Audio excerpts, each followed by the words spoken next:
Hey friend, welcome. I'm so excited to have you here listening to another episode of the Pattern Design Circle podcast. Here we talk all about the ins and outs of designing knit and crochet patterns and running a business that makes it all possible. I'm Jessica, your host, knitting pattern designer, design mentor, and the friend in your ear. Can't wait to dive right in. The Pattern Design Circle podcast is sponsored by the Pattern Design Circle, a membership community for knit and crochet pattern designers that are feeling lost, lonely, or frustrated in their business. It connects you with a supportive community that's always eager to answer your questions and help you through the hard times. And there's loads of resources and activities specifically catered to business and designing. Sound like your jam? Check it out at snickerdoodleknits.com/design-circle. That's snickerdoodle, like the cookie, knits, KNITS.com/design-circle. All right, let's get into it. Hello, and welcome back to another episode. I'm so excited to be here in your ear again, chatting about design, business, all the things. Today, I am super excited to talk about the topic. Perhaps you've heard the quote before, be ready so you don't have to get ready. So last week's episode, we talked all about people are watching in a very positive way that can help transform, change, move forward your business. So today we're talking about having things in place so that when they are watching, when they do notice, when they do stumble across your website and your work, they have the right impression of who you are, what your business is, what your values are, what you offer in the industry, and what makes you so special and unique and worth, inviting or sponsoring or any of the things that they might have in mind for you. So, and if you have, if you actually share who you are, what you do, it might give them an idea of something new that they would like to do just with you because you do this wonderful, amazing thing that now inspires them, and they have a new idea as well. So, let's start by just picturing. Imagine like the greatest person you can think of in the industry. Maybe it's like your knitting, designing, crocheting idol, your favorite designer or yarn dyer. Maybe it's a big publication or some business in the industry. To you, it's like, if I were to know them personally, that would be like the most amazing thing that could happen in my business or for my business life or, whatever.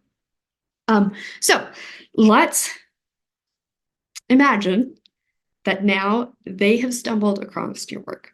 Whether they heard about you from somebody or it was just popped up in their feed as a recommendation or whatever the reason, maybe in a Google search. All right, so if they stumbled across your Instagram or whatever your preferred social media is, what would they think? Would they be attracted to who you are as a person, your personality, and your business offerings? Would they know who you are? Would they know what your brand personality is like? Would they know what you sell in your business? Would they know what makes you unique as a business owner and in your offerings, but maybe also as a person? Would you stand out in their eyes? Would it be worth them, or would they be interested in opening one of those posts and reading the caption? Would they be intrigued to watch your reel? Would they be interested in clicking the link in your bio or your caption or your description or whatever? Would they be enticed? Would they be like, oh, this is a really, really interesting person that I am curious about. I want to get to know more. And then once they get on your website, you can also flip this. Imagine they get on your website first. The order it doesn't matter. Go through both scenarios in your head.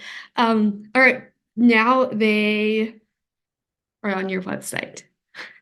Is their experience there going to be amazing? Is it going to be one that they're going to recommend, or are they going to be like, I couldn't find anything on there?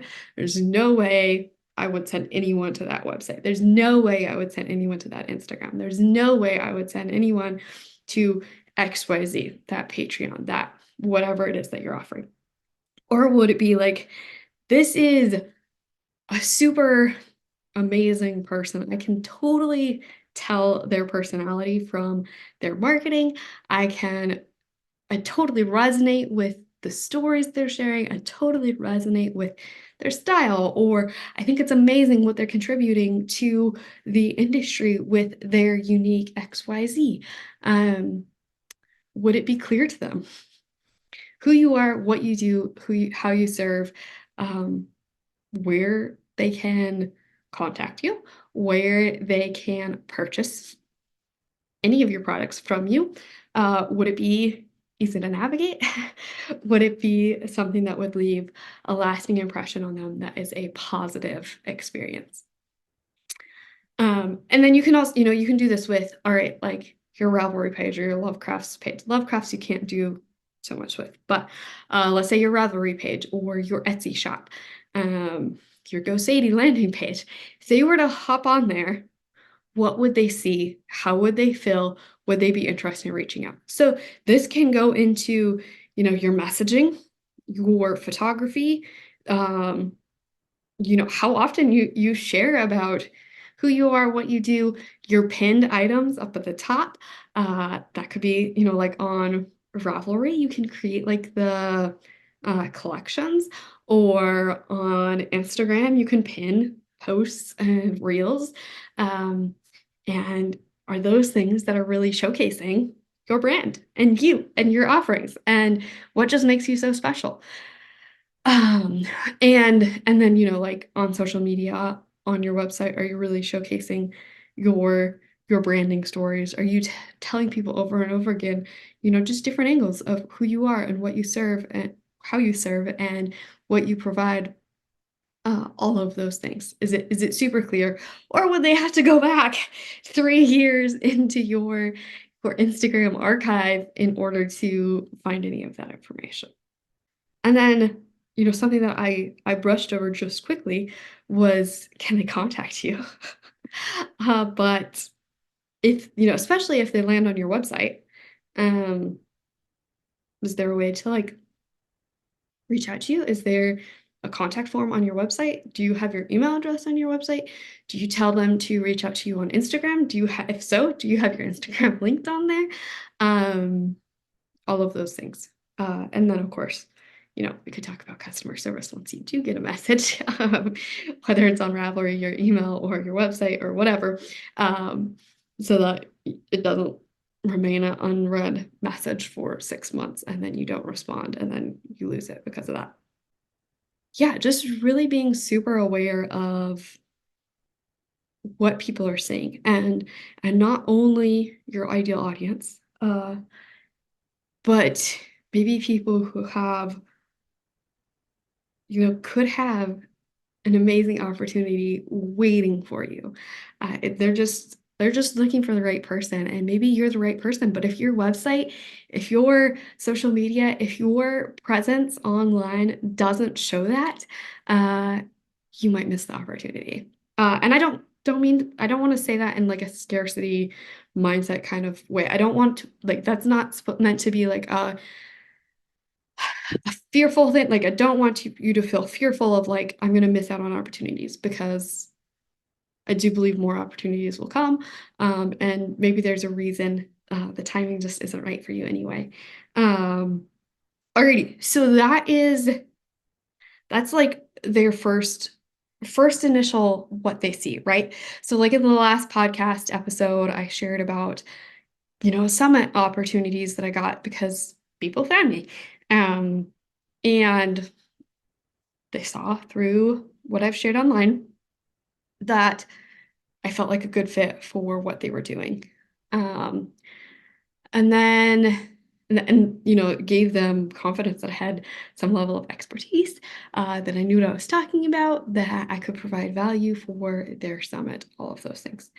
Okay, so then let's talk about what happens next. So I kind of just alluded to it. If somebody reaches out to you, uh, do they get an automated response? How long does it take you to respond? How professional is your response? And that doesn't mean that you have to, sound like you are working in corporate America, but being polite and respectful, friendly, basically anything except for really rude and a poor communicator or difficult to communicate kind of person. And then, like if they join your email list, well, what is their experience then? What is your email funnel like? What kind of does it share with them? If they decide that they want to maybe feature product, maybe they don't reach out to you at all, but they decide they want to feature something in their newsletter or whatever, blog, any of those things. What is the experience when, like, say they purchase that item to see what it's like? What is the checkout experience like? What is it like when they receive your pattern? What if they work through your pattern? And is it filled with a bunch of errors? Is it, uh, all of those things? And this isn't to say that everything should fit all of the big names you can think of that have big influence. No, we still have our branding, right? We still have very specific who we are, who we serve. So that will attract the folks of influence who have similar values, who have similar interests, who have similar, like they still fit our audience, right? So just think about like the experience of, what happens if somebody really important to you in your head experiences your work as a customer. Is that something that you're going to be impressed with? Something that they're going to want to share? Yada, yada, yada. And then, all right, what if? What if you do take a collaboration? What if you do take a sponsorship? What if you do take a teaching opportunity? What if they do share it with their email list? What if they do share it with their blog post and in their blog post? And maybe you won't know about it. Some of those scenarios, obviously, yes, you will know about it. You could get things ready last minute as much as you possibly could. But if you don't know about it, and suddenly you have a whole bunch of people from their audience coming to your website to purchase your things, all of those things. What is that experience going to be like? Now, for us as like pattern designers, if you're primarily selling patterns, that isn't such a big deal for you. Sure, you might have more inquiries, you might have people who are confused about things. You'll have an influx of possibly people to respond to. Is that something you're able to handle? But also, or like if you have something you're offering that isn't just a download. So maybe it's a course with limited spots. Maybe it's a Patreon that you specifically are writing a letter, or you are doing something time intensive for every single new member. Maybe it's shipping physical products. Maybe it's you sell the hand knit items and you knit them to order.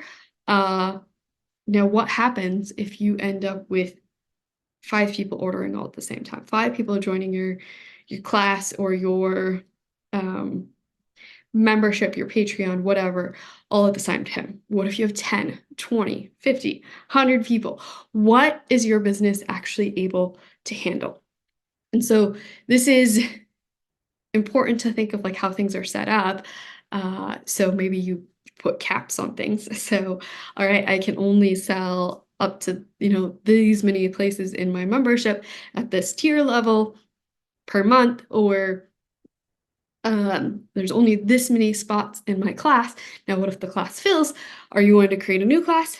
You can communicate expectations and have a backup plan for that as well. And then like custom orders, are you going to put like a cap on? All right, I'll take this many custom orders per month. If I get more, do you have somebody that maybe you would want to outsource to? Uh, but really knowing what your capacity is, what your business can handle, having your business set up to handle as much as you feel good about. Having things automated as much as you can help so much. And you don't have to pay for every single automation in order to make this a reality and a possibility. Um, yeah, so really just being mindful of like, all right, what happens if somebody who's watching comes across my work? What happens if they experience my work? And now what happens if a whole bunch of people from their audience now is purchasing? What does that maybe do to my stress levels? What does that do to my capacity? What does that do to their user experience? Does that make a difference on what their user experience is? Does it make it a less enjoyable experience? Do they miss out on value?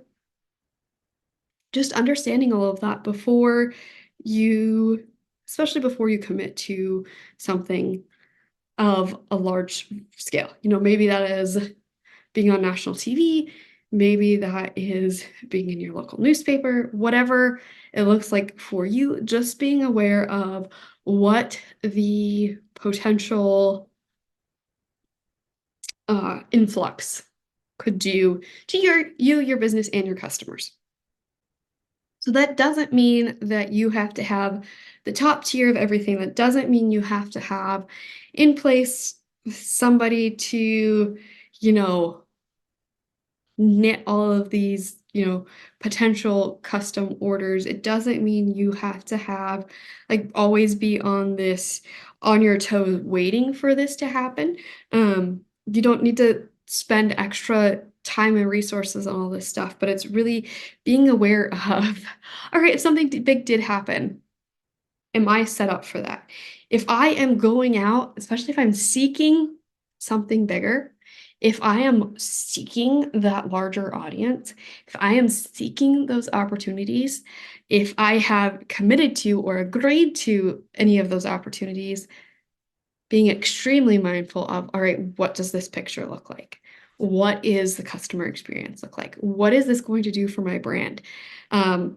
If you suddenly have a huge influx and then it creates a very poor customer experience, now they might all go complain and it puts a bad reputation to your brand name and your business name. So just try to avoid some of those things and make it as positive of an experience for you and for your customer. Just being aware, being prepared, having things set in place, being ready so you don't have to get ready, so that you don't have to be quote unquote fighting out the fires as things come up. So that if somebody reaches out to you and is like, hey, I want to share this on my blog of 3 million viewers that are super engaged on Friday, and today is Wednesday, that now you aren't spending the next 48 hours frantically trying to get your website in a place where people can actually use it, frantically trying to get things in place so that you can handle the volume, frantically trying to respond to customer emails once the influx happens. Really setting yourself up so we don't have all of those emotions of frustration and anger and overwhelm and all of those things that could happen. Yeah, because obviously this is super exciting. You want to be able to soak it in. You want to be able to celebrate. You want to be able to be excited. Sure, maybe it's going to bring in a lot more work, which, is time, energy, all of those things. But that's also what you're working for, right? That's what you're trying to do. So let's not add any more work on top of that we don't need to. So have the things in place so when somebody comes across you, they have a positive experience. And then have, work to have things in place so that you can handle a certain volume. Uh, One thing is also website volume. And so if maybe you want to check and see like, all right, how much can my website actually handle in volume? I don't feel like that's as big of an issue for us as some industries. There are some industries that have a lot of issues with there's suddenly a huge influx of customers all at the same time, and then it shuts down the website. We absolutely have seen it for sure, especially with like uh, yarn shops, yarn companies is where I've mostly seen it. So it absolutely can happen.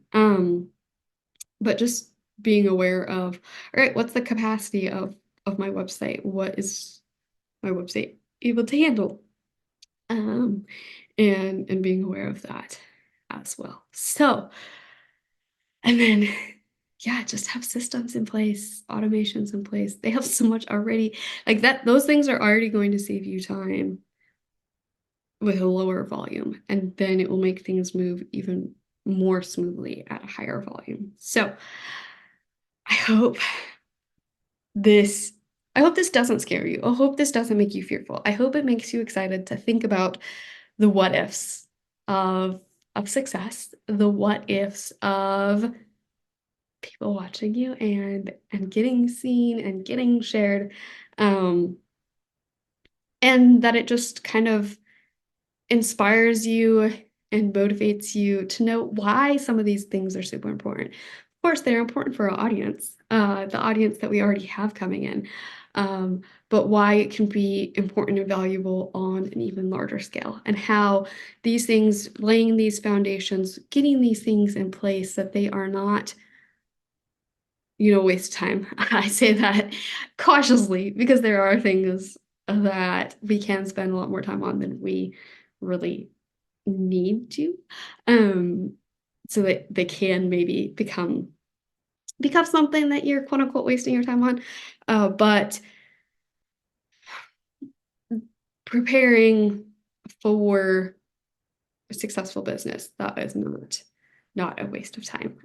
It is saving yourself uh, a lot of emotions and energy when the time does come, when that thing does happen, that opportunity does come, and you have that influx, whatever it looks like, and it's going to look different for you based on what your offerings are, based on who the audience coming in is. Not everything is going to be a huge influx all at the same time. That mostly happens like if it's a um, first come, first serve, limited time opportunity or offer, or free item, or that kind of thing where it's like, all right, you have to come at exactly this time. That's usually when have seen that websites are crashing. The load is too high for the website. But yeah, so I just hope this makes you excited. I hope it also helps inform you, gives you some things to think about on maybe you're trying to reach out to different collaborations, you're trying to get the next big thing, or maybe you've started to have people notice you. You've started to have people looking out, and you want to just make sure that things are in good shape for whatever the future might hold. So you've got this. I'm so excited, so proud of you. I can't wait for that big thing to come for you. Um, it might be tomorrow. It might be 5 years from now. That is one of the things that I find a little bit difficult, I guess, especially as a planner in business, is you don't know. Um, but you've totally got this. As always, if you have any questions, go ahead and reach out. Our next conversation here on the podcast is going to be a guest conversation, and we have Kinsey from Feel Good Social and Authentic AI back with us again, and we're talking about genuine content. So, genuine content is valuable for this conversation because That's what helps set you apart. That's what is going to get attention. That is how people are going to know if you're a good fit and if they want to share you. So, alrighty. Thank you so much for joining. And I can't wait to hear all about what you're doing in your business to be ready so you don't have to get ready. I'll see you on the next one. Wow, thanks so much for listening to this episode. If you found it valuable, please share the podcast with a designer friend. And if you have a minute, leave a review. It's so helpful for me and means the world to me. Chat soon.